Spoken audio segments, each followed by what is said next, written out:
So in this video, I am going to show you how I made these hot cocoa bombs here. They are super easy to make and I've seen them all over TikTok. They're just trending on there. So many people are making them. There's so many different ones and I thought I would go ahead and give it a shot and make some for my family. Keep watching and I'll show you how I did mine. So here's what I'm going to use to make my cocoa bombs. I've got a spoon to spoon in my chocolate and spread it around my silicone tray. Some people have used a brush. You can use a kitchen brush if you want, but a spoon works just as well. I've got a silicone tray there. It came in a 2-pack. I bought that on Amazon because I could not find these in any stores. So Amazon's going to be your best bet for that.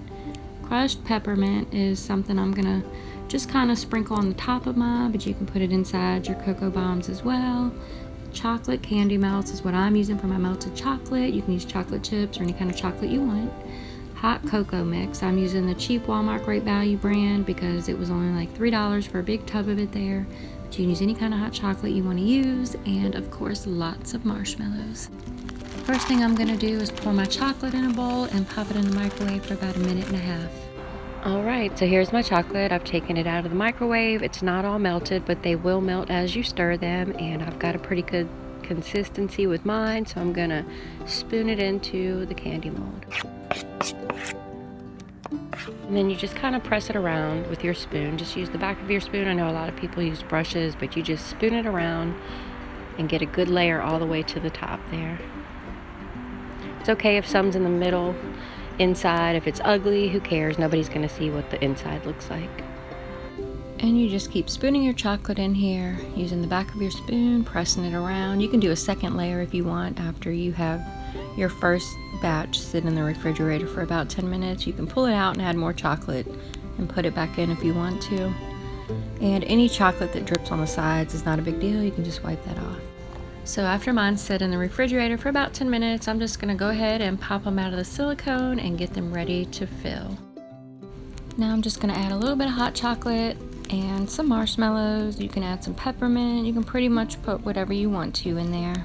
So the next thing that I did was warmed up this little cake pan here on top of my stove. You can use a plate, any kind of pan or skillet you have. You don't have to use a cake pan. That's just what worked for me.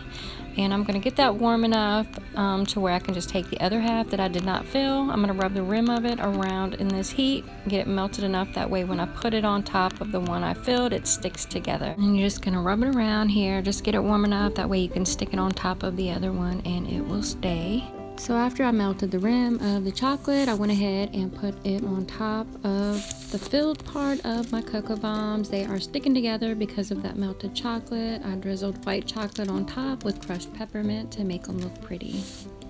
Alright, and the last step is a cup of milk. I put mine in the microwave for about 2.5–3 minutes, and then you're going to pour it on top, and there it is. Alright, and here's just a little recap on how I made them. They are super cute. They were super easy to make. You can give them away as gifts. You can keep them for your family. And thanks for watching.